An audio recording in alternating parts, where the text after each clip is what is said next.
So another video. I've been quite busy. This, as you can see, is the current state of my Scania 4 series. So I've been painting, a lot of painting, and painting takes forever. I mean, it just goes on and on and on, the amount of work that goes into it. But it turns out to be worth it if you really do take your time. So obviously I had to wait for the weather, I had to have the right paint, and I had to have the right tape. I use Tamiya masking tape for most of it, but as you can see, these little lines, they're only a millimetre, and I use this stuff, which you can get on eBay. It's actually really good. I went through 3 or 4 different types testing them, and that one works the best. So this is all paint. The only thing that isn't is Kerno, which is Cornish for Cornwall, for people who don't know. And obviously the super badge, which is actually a laser cut piece of metal that I painted white. So it is like 3D, see? And then I had to buy this like 3M double-sided sticky paper, which is really fiddly, and stick it on with that. But yeah, I think it looks amazing. It's not quite finished. I've got a little bit left to do. The roof is finished. That's all lacquered. And you can see this black line. So the design that I'm copying, or that I'm going off, is this. Now I made this in Euro Truck in December, I believe. I just downloaded a skin and edited it. You know what I mean. I made it my own version. And basically all I got to do is this black line that goes down here and then zigzags across. So there'll be a black line, again, the same height above the yellow as this gap here is. So there'll be a white gap going across the top, 1mm, and then above it there'll be a black line that would be, I believe, 2mm. I think that might even be 3. It'll be the same depth, the same thickness as that line, and it will go across all the way to the front. And then it will branch off just in front of his mould line for the door handle section. It will go down and then back across, and then this whole lower bit's going to be black, just because everything below this line will be black. Anything below that body line. So anything below is black and white, anything above is yellow, black and white. What's that? Yeah. I've got the entire interior is ripped out currently because I'm in the process. I mean, I've got the floor here. I'm in the process of figuring out what colour everything's going to be. I've got a load of interior stuff, which I'll show you in a second. I don't think it's not all of it, because I've got a new dashboard and new seats on order. The dashboard has an opening glove box, and the seats are a bit more detailed than the stock ones. They got like air ride bases and stuff. They're not actual air ride, but you know, they're molded to look like air cushions underneath.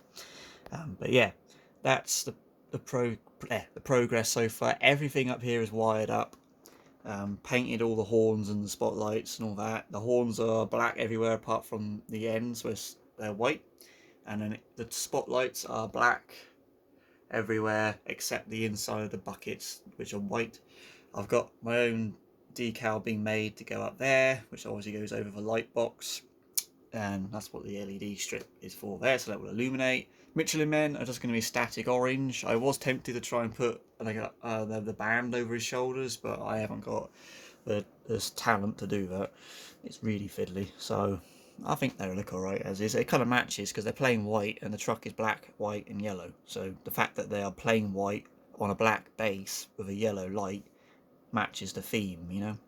I am putting a little tribute to my granddad in this, because I said in my last, unfortunately he passed away last week, which I think is probably why I'm working on all these quite a lot, just to keep me busy.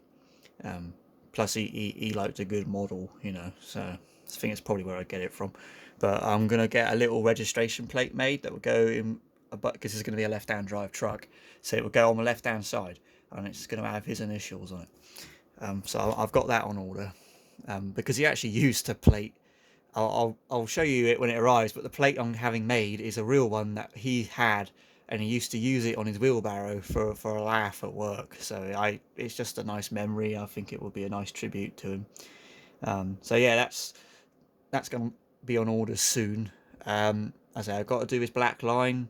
I'm going to just tidy up in there because I went a bit too high on the yellow, so I'm going to have to come back down a bit. And on the other side I went too low, so the yellow stops about here, which is bothering my OCD a little bit, so I'm going to have to correct that.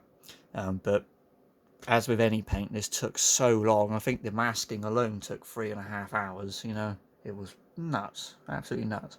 And I've still got to wait for the panel. Of course, I've got this panel which goes in the back, which is currently being airbrushed, so I'm so hoping that it's done.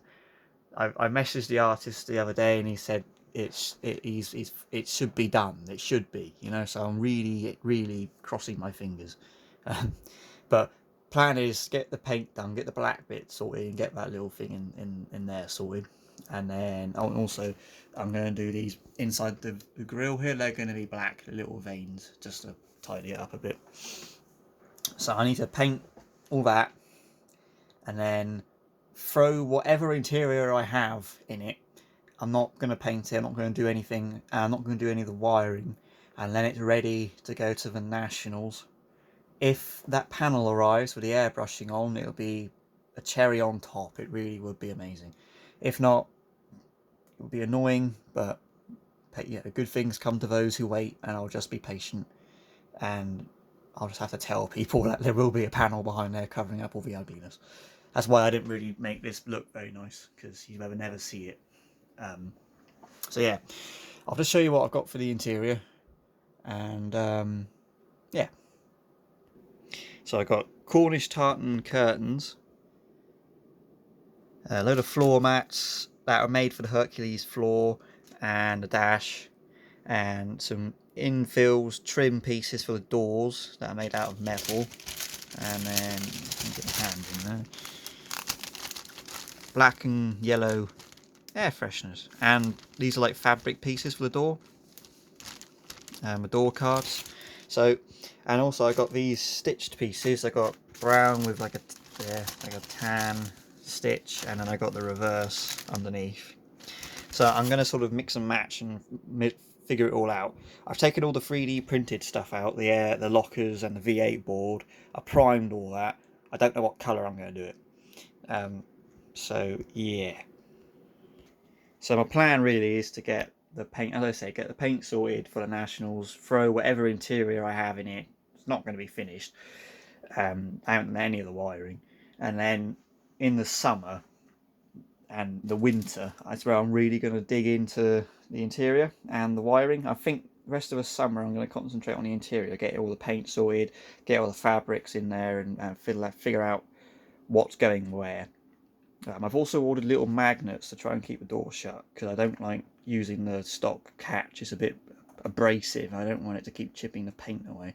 So I'm going to try and fiddle with that. Just get a little contact magnet just in this corner, just to hold it there. And then I can actually just get my finger under and open it, you know. I've also ordered some cargo.